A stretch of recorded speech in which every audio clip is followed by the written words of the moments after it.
gather round, we've got a story to share. Richie and John, they always care. Championing voices fierce and strong. Tune in, turn up, you can't go wrong. Life and love, they're here to fight. It's Newsday Tuesday, let's take a stand. With Richie and John, let's shake the land. Voices of truth in every sound. In this podcast world, our hope is found. The Mutual Broadcasting System presents Richie and John, the podcast that connects you with the people, events, headlines, and lifestyle interests of the global LGBTQ+ community. Here's Richie Roy and John McMullen. Hello, and welcome to another episode of Richie and John. It is Newsday Tuesday, where, as always, we bring you the LGBTQ+ news that you need to know about, and there's a lot to talk about. And I'm here, of course, with my intrepid co-host, John McMullen. John, how are you? I'm good, Richie. How are you? You know, just sliding towards a constitutional crisis, no big deal. But we have a ton to bring you. It was Super Bowl weekend, and it was an unprecedented Super Bowl in that it was a presidented Super Bowl. Yeah, because I don't think there's ever been a sitting president who's ever attended the Super Bowl before this. And This time he went, and guess what? Even though he tweeted that he was the star of the show, doesn't seem to kind of fly with the fan reaction. I didn't watch the game, not 1 second of it, not the pregame, not the halftime show, none of it. But it was really great to read about what happened, especially during the entertainment portion of the event at halftime. Yeah. The one thing I will say is, in terms of the reaction to the appearance of the president, which cost millions of dollars, by the way, to do that stunt, is that the reports are that he was roundly booed and hissed by the audience, which was, and so I did saw reporting on this in social media. International coverage of the Super Bowl played the sound of the booing and hissing. The American TV broadcast, they actually laid over a clap track. So the American broadcasts did not reflect the boos and hisses. Are you kidding me? No. It's the international broadcasts did have the actual sound, but yeah, it's really, that's gross. It's really gross. But, talk about fake news. Yeah, exactly. But, it was broadcast on Fox, so that's not surprising, I guess. Well, yeah, although the Fox Network and Fox News Channel are not really one and the same, but that's very disappointing. Yeah. But, speaking of sport, we'll jump right into the news. And the first news story we have for you relates to sports, specifically collegiate sports. Yeah, in a surprising move, the NCAA has implemented a ban on trans women participating in collegiate sports. Tell us more. Yeah, so this is in response to an executive order from the Trump administration that basically said no trans women allowed in sports, in collegiate sports. And actually sort of sports more generally, it made the point that they were going to lean on the NCAA and the Olympic Committee to try to keep, as in their words, men out of women's sports, because this goes back to their gender ideology executive order, which says that gender doesn't exist. It's sex now. The federal government, it's sex, and it's sex at birth, and that's all there is. And so as part of that, without consulting its own medical advisors, the NCAA decided to follow Trump's threat to prosecute schools that permit trans women athletes on women's teams. Interestingly, the NCAA is allowing trans men to participate in sports if the sort of individual sports allow it. So this is really specifically. If you get beat by a girl, you deserve it. It's because this executive order was specifically, it is laser targeted at trans women. That is really their focus it's framed in we are saving women from men who are trying to get in their bathrooms. It's disgusting. It was disgusting to watch the little show of hands that he had at the conference where he actually had signed the bill, and seeing all these young girls and women behind him clapping and cheering that they are now protected from having to play sports with with guys. Yeah, it was this very creepy, almost like kind of, I don't know, like Norman Rockwell on steroids type of framing, where he's at this little table signing this executive order surrounded by like literally hundreds of little rosy cheeked white girls, notably white girls, as far as the eye could see, smiling and giggling and jumping up and down for joy as he signs this hateful executive order. That was way repulsive. So it's disgusting. The whole thing just makes me want to puke. I mean, I can just add it to last week's pile of puke. I know. NCAA President Charlie Baker announced the policy, saying that it establishes, quote, a clear national standard and that is preferable over a patchwork of state laws. Effective immediately, the ban affects 1,100 colleges and over 530,000 student athletes, although only about 10 identify as trans women. 10. Right. The decision has prompted backlash from medical experts, with the NCAA's Dr. Jack Turbin resigning in protest, stating that the decision politicizes science and medicine. They did not consult with their medical team before making this decision, by the way. Meanwhile, Trump has urged the U.S. Olympics Committee to adopt similar measures. Critics argue the executive order and subsequent NCAA policy fail to address real issues facing women in sports, such as glaring funding disparities and huge gender pay gaps. Yeah, right. It says nothing about those. Yep. Right. Yeah. Well, those female basketball players and the women who are on the national team for soccer for the U.S., they've been crying about what a problem it's been for them having to play against men that were not men anymore. I'm joking. I have not heard anybody complaining as a player. It's not, because it's not this is just a, like, literally it's an issue. It's a total red herring. And, what we do see the WNBA and the women's soccer team clamoring about is that they do get pennies on the dollar compared to the male teams. Yeah. Pennies on the, it is an absolutely disgraceful disparity, especially when it comes to soccer. The women's team, has for years been extremely dominant, and the men's team has been not so hot. So anyway, it was just really gross. As sick as this story is, I promise you we've got good news coming for you before we get out of here today, because we're going to talk about the NFL actually having its chief executive officer reiterating a commitment to DEI. So we'll get to that still. Yeah. But, to continue on with this laser focus on dehumanizing trans folks, in a contentious House session, Congresswoman Mary Miller of Illinois referred to Representative Sarah McBride, Delaware's first openly trans congressperson, as a gentleman. Yeah. Miller I watched the video. Did you watch that? Yeah. Yeah, it's disgusting.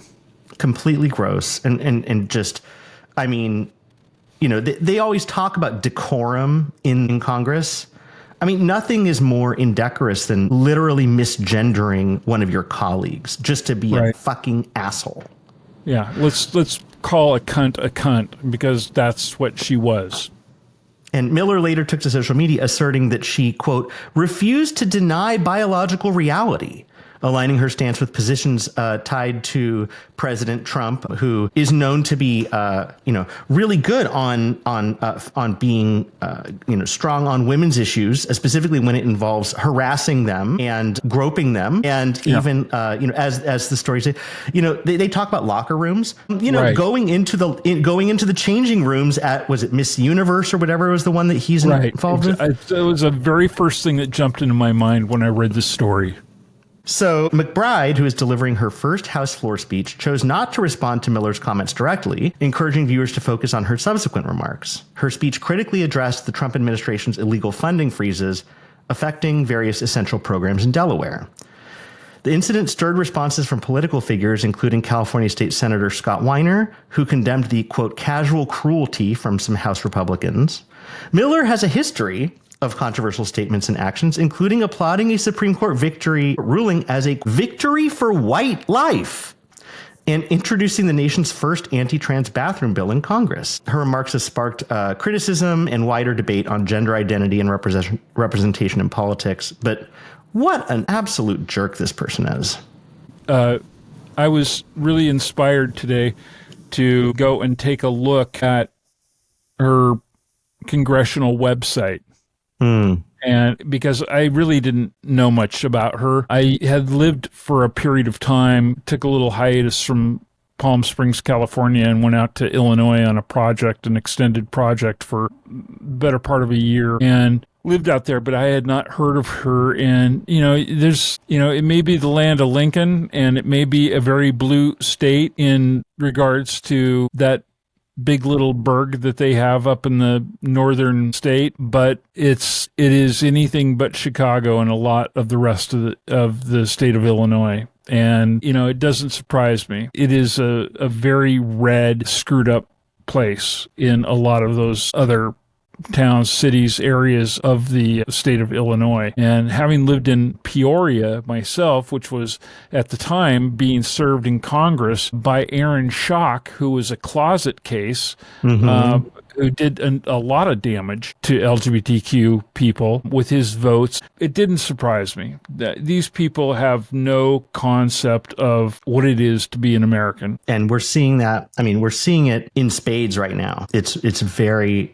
I mean, it's honestly wild. It really shows to me that there's been sort of this sort of fig leaf of American patriotism that the Republicans have just been covering up, just the vilest forms of desire for authoritarianism, for cruelty, for mendacity, for incuriousness, and they just sort of, when it suits them, it's American. It's American patriotism. If it doesn't, they erase it. And it's really, and we're seeing this Congress just falling in line. It's really gross. It really is. And I know we've got some things to talk about on the legal front, and I'm really glad in that sense that you are yourself an attorney. But I really am hopeful that we're going to be able to rely at least on the lower courts to start with, to put some logic and sense and responsibility back in the minds of people who bring these legal issues up, because the lawsuits are coming at a pretty strong torrent right now. The lawsuits they're doing pretty well, actually. They're getting a lot of temporary restraining orders, preliminary injunctions. As they did when he was in office the first time. That's right. He does not have a great standing before courts, even when it's a lot of times judges that he appointed. Unfortunately, the new thing this time around is we're seeing statements out of people such as Vice President J.D. Vance, who on social media floated the idea that an executive branch can simply ignore judicial decisions that they don't agree with, which is sort of a red line for autocracy and for basically disavowing the rule of law and the co-equal branches of government and just shredding the Constitution. And to have someone who went to Yale Law School and who I'm sure took con law, because every law student has to, knows better than that, and has chosen to just disregard even the basic structure of our Constitution. He is the most complete arriviste, carpetbagger, who is willing to sell his soul to, for a penny if it means that he gets a 10-cent off coupon at Carl's Jr., let alone, but until they do decide to just stop listening to courts, which may happen any day, courts are kind of our bulwark against just full-scale authoritarian regimes, regime here. And we actually have, we've talked about them before, Lambda Legal is out there doing the good work right now. They're mobilizing to counter new policies introduced by CEO Ken Jennings asserts that Trump's strategy is to inundate the nation with extreme policies to create shock and overwhelm. Well, he's certainly doing that. But Lambda Legal anticipated the moves and has been launching legal challenges. Organization has planned to file 3 significant lawsuits against the reinstated trans military ban, his order limiting gender to 2 sexes, because he's getting rid of gender entirely, and his actions against DEI programs. Jennings highlights the organization's past successes against Trump, winning 12 out of 14 cases during his first term. That's pretty good. He emphasized the need for engaged plaintiffs, which is an important thing, encouraging those who were impacted by the executive orders to contact Lambda Legal. Jennings stresses that staying active and fighting feelings of powerlessness are crucial, and by harnessing the support of plaintiffs and allies, Lambda Legal aims to uphold LGBTQ plus rights through judicial avenues. This is important, this need for engaged plaintiffs. And I hope that folks listening to this, if you are directly affected by an executive order, do call Lambda Legal, because one of the things that is really a fundamental thing about bringing a legal case is you have to have standing. You can't just like be a random person and bring a lawsuit against like an executive action. You have to have been harmed by it, and there are sort of these. There are rules kind of for establishing standing, but that's important. And so they want plaintiffs who also have compelling stories. When we look at our cases that have really moved the needle, cases like the gay marriage case, you had Edie Windsor, an amazing plaintiff, a compelling story, an amazing plaintiff. And that captures the hearts and minds, because at the end of the day, you're also telling a story when you're bringing a lawsuit. And so Lambda Legal can't know who's out there necessarily, who's being harmed by these executive orders until you reach out to them. So please do. Yeah, I'm hoping eventually we're going to get John Davidson on the show. John is the significant other of my friend Sid, and John is the senior counsel at the National ACLU LGBTQ and HIV project, and he was also an attorney previous to being there at Lambda Legal, and really smart legal mind who's dealing with these issues on a daily basis. So hopefully we'll be able to get him on an upcoming episode of the program. That'd be awesome. Yeah, we definitely could use that insight for sure. So do you want to tell us about what's going on in the not so great state of Texas? Oh, what now? What in tarnation is going on down there? Yeah, well, in Texas, queer artists Rafa Esparza and Fabian Guerrero criticize a mature content warning that has been imposed by the Eamon Carter Museum of American Art on their exhibit, Curious Norte. The installation, which is part of the Cowboy exhibition, includes Esparza's painting El Tempo, and it depicts two dark-skinned cowboys sharing a kiss. The exhibition challenges traditional perceptions of cowboys, focusing on diversity and gender themes. I wonder if they're like playing in the background Willie Nelson singing "Cowboys Are Frequently Secretly Fond of Each Other." Anyway, reports indicate that the museum reduced publicity and canceled family events tied to Cowboy. The museum stated it addressed community feedback by adding the warning. Esparza sees the label as censorship and questions the necessity of such warnings for non-sexual images. Guerrero emphasizes the need for museums to also highlight queer joy, not just historical horror. The exhibit, showcasing through March the 23rd, aims to broaden cowboy mythology's narrative, and I think it's an important thing to do. Shortly after the exhibit's September 28th opening, they temporarily closed it without explanation, and upon reopening, a sign that warned of mature content was put in place, and they had a QR code that you could apparently take a snap of and get to their additional information. Yeah, it's pretty screwed up. Yeah, it's Texas. really... Yeah, and it goes to one of the things that a spokesperson had mentioned about this is that they acknowledge that the museum had shifted some of the content to account for feedback from family and homeschool events. So these are this is again it is sort of this constant onslaught. So we have this museum, just a museum in Texas that is doing this. Meanwhile, we have Trump basically saying that he is firing the board of the Kennedy Center, and he's going to make a new board with himself as the chair, which goes against how that is even structured, but whatever. And we're even seeing things, I saw reports of Felix Gonzalez Torres has this very famous art piece that's a bunch of candy on the floor of a museum, and the candy is it's sort of shiny wrappered candy, and when it starts, it weighs like 158 pounds or something, a certain number that is the weight of his his lover who died of AIDS. And the idea is, and museum goers are allowed to come take a piece of candy. And the idea is, as people interact with the art, it wastes away to nothing. And it's sort of and then it is replaced with more candy. And so it's this kind of meditation on loss and AIDS and the meaning, and the power of art. It's really powerful. And it had a wall text that explained this. In recent exhibitions of the piece have stripped all the description of that and basically just says it starts as 153 pounds of candy and the candy gets taken away. Like they took all the reference out from about AIDS and that it was his lover's weight at the time, and all of this stuff is just sort of taken out. So we're seeing it in just the weirdest places. As its art piece? What was that? How does it exist as that art piece then? Without the meaning? Yeah. Yeah, then it's just a free candy display. It's meaningless, Oh, welcome to Halloween year-round.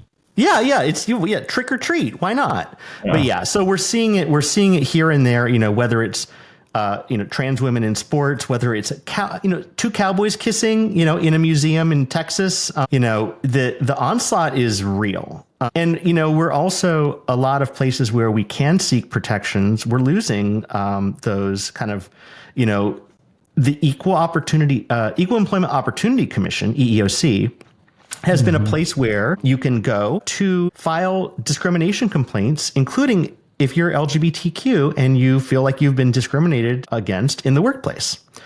Until now, the EEOC has paused investigations into LGBTQ workplace discrimination complaints, including new and existing complaints stemming from a directive linked to President Trump's executive order on gender ideology extremism. This decision, reported by Mother Jones and HR Dive, affects new and pending cases relating to gender identity and sexual orientation. According to anonymous EEOC staff, there's uncertainty about the executive order, which emphasizes recognizing, quote, biologically distinct sexes without overtly ending protections for sexual minorities.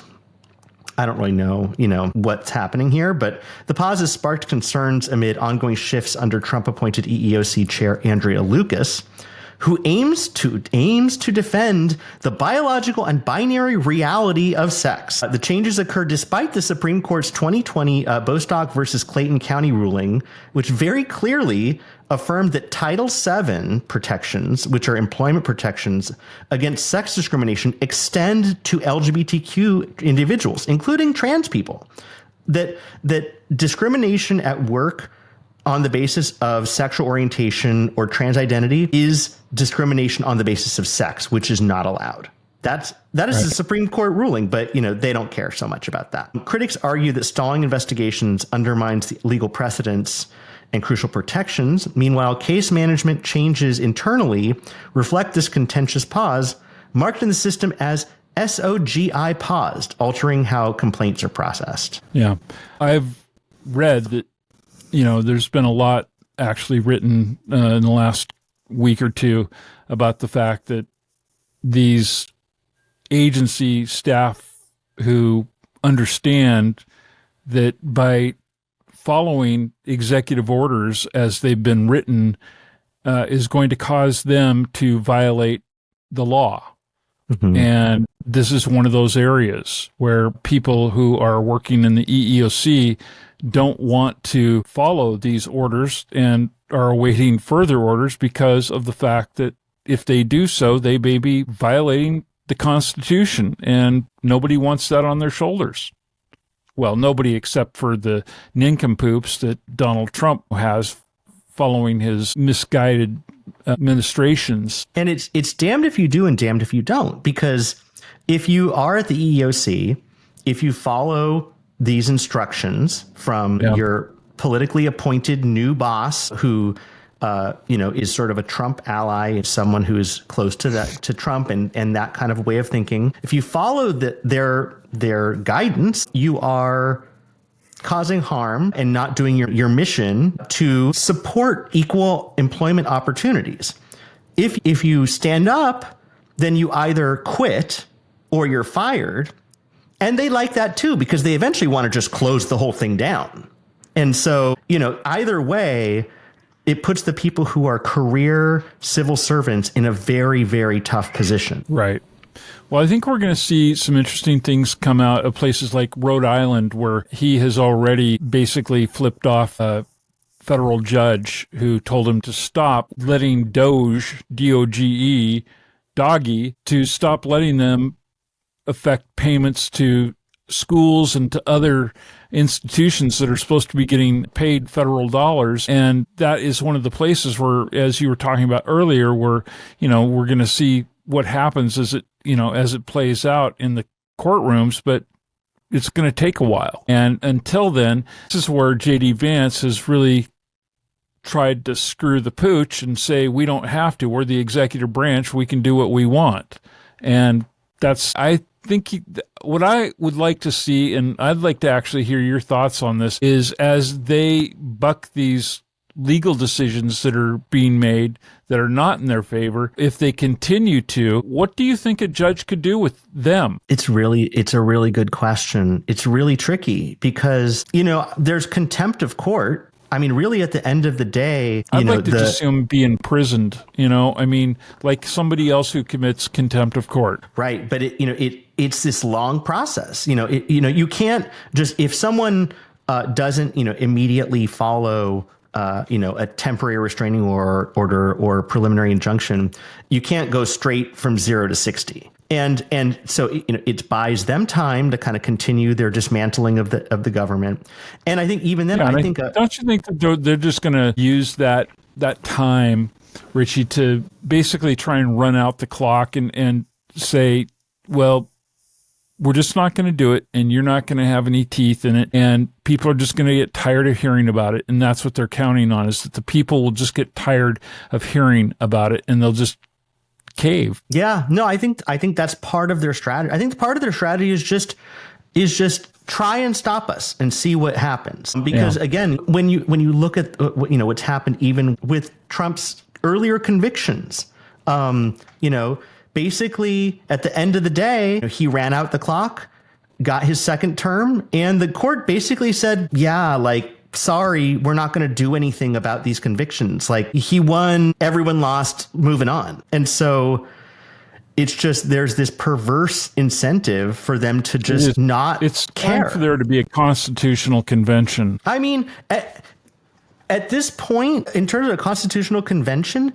there won't be a constitution left to convene about. We'll just have to do a new one. Maybe we can have ChatGPT write us a better one. I don't know. Right.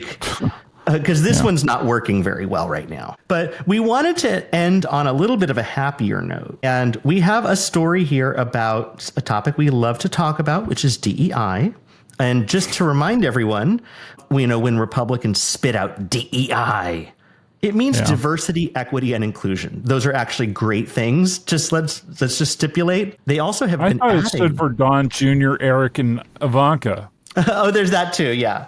Also, I will say, in a move that is not a good one for a lot of people, they also sometimes have been talking about DEIA, and the A stands for accessibility, either accessibility or accommodation. I forget which one it is, but it's suggesting that part of the scope of that is, if you're disabled, and again, we have the ADA, Americans with Disability Act, and a lot of protections for people who are disabled for accessibility. Right. That also might be kind of, as far as they're concerned, something that should be on the chopping block. So, but in any case, there's been obviously an onslaught against DEI for a while. It is now a cornerstone of this new administration's sort of profile on things, really trying to pin everything that they don't like on DEI, by which they usually mean people of color, but they also can mean women. They just kind of basically not straight white men. But we have a straight white man who actually is the NFL commissioner of all things, Roger Goodell, who affirmed the league's commitment to DEI during a Super Bowl media event this past week. This was actually a surprise to me, but I guess he's been on record previously about this, and he praised DEI as essentials for fostering a more inclusive environment, both on and off the field. And he said, quote, "We think we're better when we get different perspectives." Wow. That came from a guy who heads a professional sports league. But yeah, he emphasized that the NFL's diversity initiatives are not a trend, but fundamental to attracting top talent and reflecting the league's diverse fan base. I can tell you, having worked at several technology-related companies in the 90s, that was part of why it was so important to them to offer same-gender benefits to their employees, because that is how they were able to attract the top talent that they did. It's a smart business decision. And people who don't see that, don't look at those things, and don't understand that the general respect for your employees is going to deliver better for you on the bottom line, on your profits, they're fools. They are. And I mean, we saw, I think, clearly, we've talked about this now for the last several episodes. A great example in that was the decision not only for the board of directors to stand by their DEI commitment at Costco, but also then raising the standard minimum wage there to around $30 an hour. There are some jobs there that pay less, but that is objective to be at for a lot of those people. And I mean, if I worked for a company that valued my time and my loyalty and my hard work with a fair wage that I could, support my family on, damn right I'm going to do a good job for them. Yeah. And Goodell's remarks highlight the growing recognition within sports organizations of the benefits of DEI efforts, like you mentioned, attracting top talent, retaining that talent, and appealing to again, diverse audiences, diverse customer bases. The sentiment echoes recent moves by teams like the San Francisco Giants, who appointed queer executive Roscoe Mapps as chief diversity officer, and underscoring DEI's role in creating supportive and dynamic workplace environments. Nona Lee also with the Arizona Diamondbacks expressed pride in DEI-centered initiatives, believing that they drive meaningful change. And as the sports industry continues to embrace diversity, DEI is seen as a crucial component for growth and inclusiveness. And God bless those people, because, it's leagues like theirs that you have a whole bunch of Neanderthals paying attention to. And I was honestly surprised by Goodell's statement, because one of the things that was recently covered is in the lead up to the Super Bowl. And I think it was maybe even after the announcement that the president would be at the Super Bowl, the NFL decided to literally whitewash the words "end racism" in the end zones at the Super Bowl. And I'm not a football guy, but apparently putting end racism is sort of like, has been kind of like a thing that is done for a while, at least in NFL games in the end zones. Because of Colin Kaepernick's right. stance and all the people who followed after him, who, and there was an interesting story too about the fact about whether or not the Eagles, who won, the Philadelphia Eagles, would be going to the White House, as has been a tradition, because they previously, in another victory some years back now, I think it was like 6 or 7 years ago, basically flew the finger at Trump because people did not want to go because of his stance on players who would kneel during the national anthem. Yeah.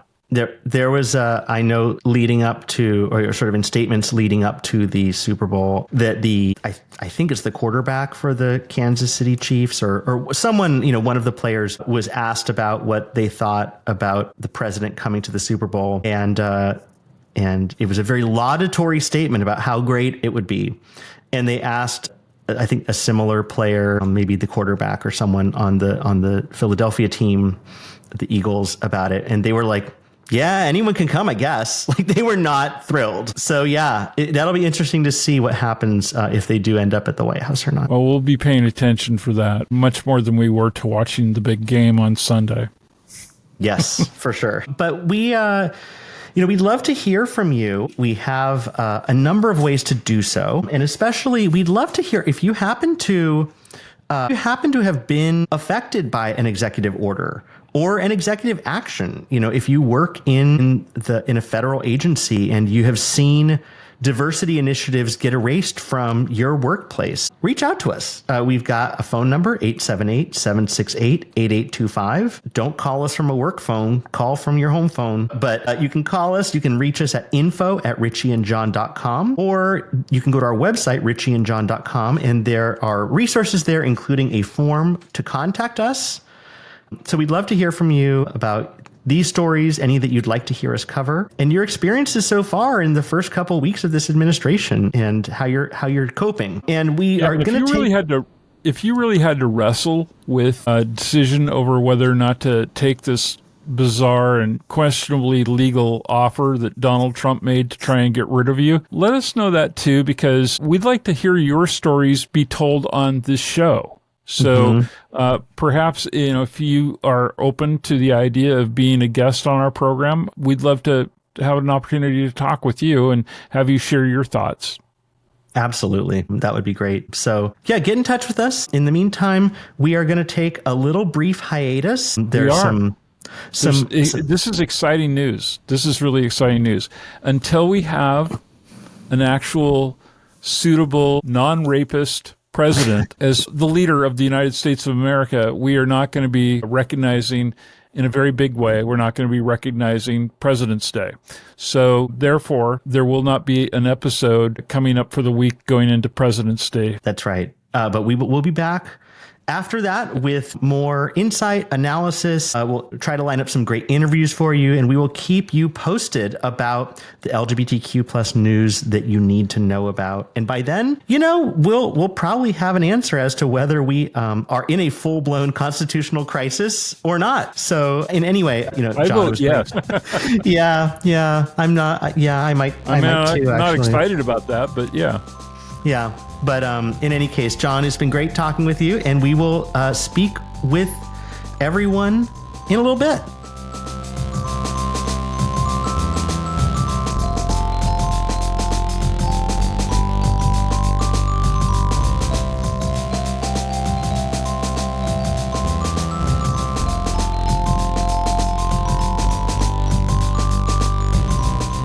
Thank you for joining us on Richie and John. This podcast is a production of the Mutual Broadcasting System and is available at richieandjohn.com, as well as most major podcast portals, including Apple Podcasts, Amazon Music, and Spotify.